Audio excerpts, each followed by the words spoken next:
Hello, my name is Stuart, the Unrepentant Atheist. Welcome to my channel. And what I want to talk about today is something that Christians often say to atheists. Um, what if you're wrong? Well, I've been giving this some thought because it seems to me that if we compare the position of a Christian and an atheist, um, we've got two different views. One that a God exists and a particular God. In other words, the God of the Bible, the Christian God, Jesus, etc. And then we've got another point of view, which is either that no God exists or simple lack of belief in a God. And under what circumstances would a Christian discover that he or she was wrong about their beliefs? And on the other hand, under what circumstances would an atheist discover that he or she was wrong in their rejection of belief in God? So if we take an atheist who's saying that either there is no God or that God doesn't exist, or that they don't believe that God exists,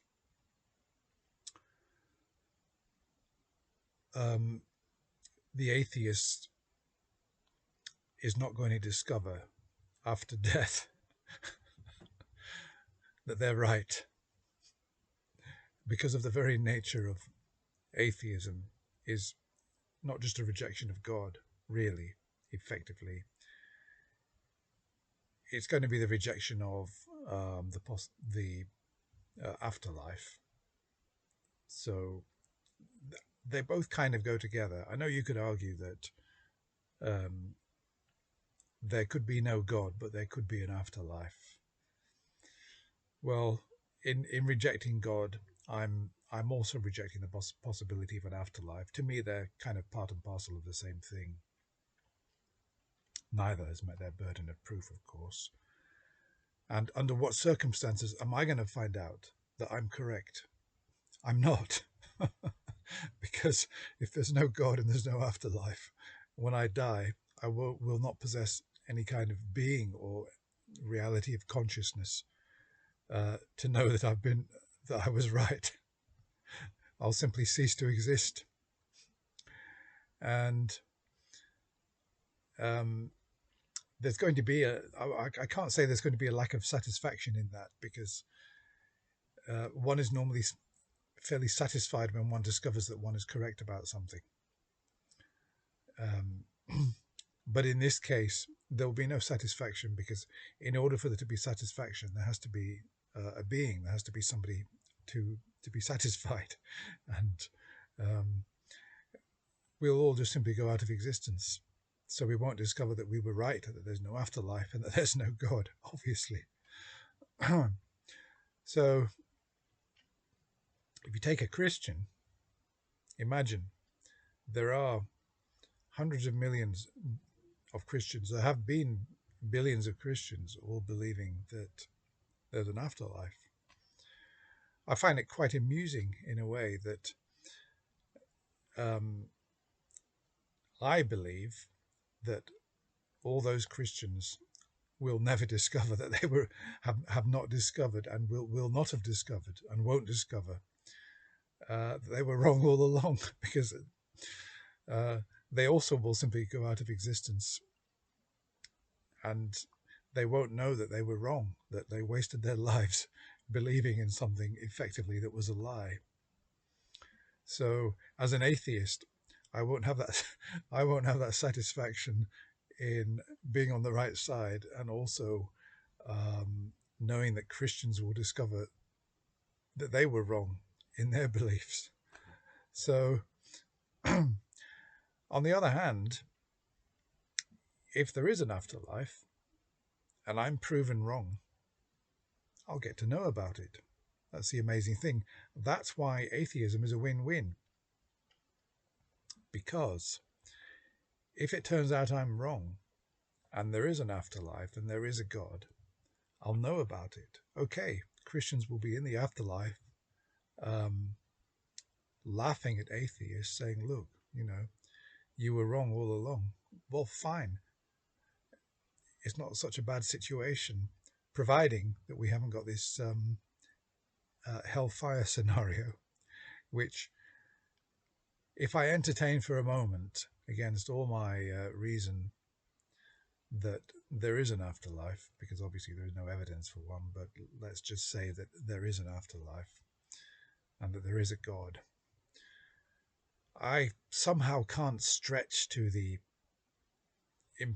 absurd improbability that it's a Christian afterlife in which anybody who does not accept Jesus uh, burns for eternity in hellfire, because that would mean that all the Muslims, all those who've never had a chance to discover religion or discover Christianity, all the Hindus, all the Buddhists, would simply be dumped straight into the furnace of hell. And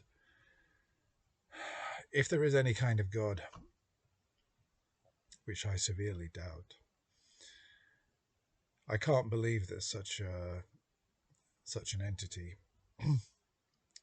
would um, send the bulk of humanity into everlasting fire.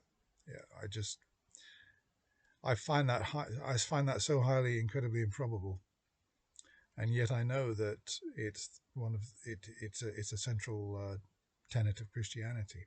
I know a lot of Christians actually now don't believe that, but you know, theologically speaking, that really is the belief, and there are still quite a few who believe that no matter how good a life you lead, unless you accept Jesus, you're going to burn for hell. You're going to burn in hell for eternity.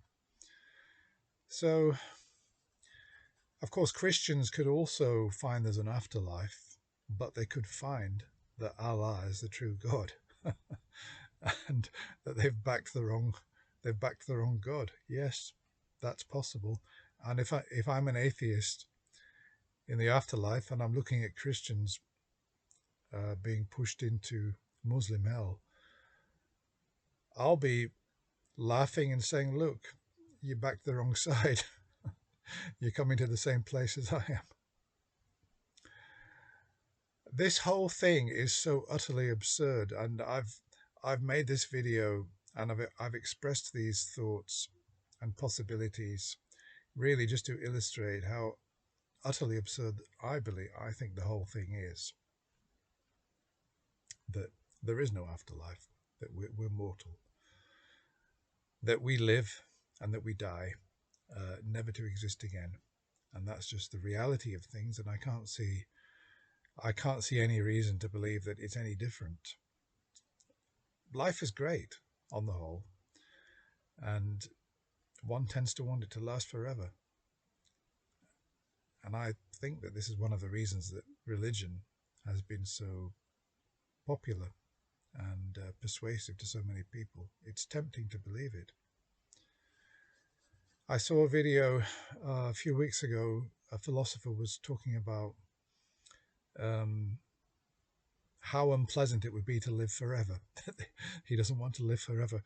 And, you know, I can certainly relate to that, because, of course, one doesn't know what joys might be in the afterlife, if there is one, which obviously I reject that, but let's say there is one, that it's difficult to imagine what.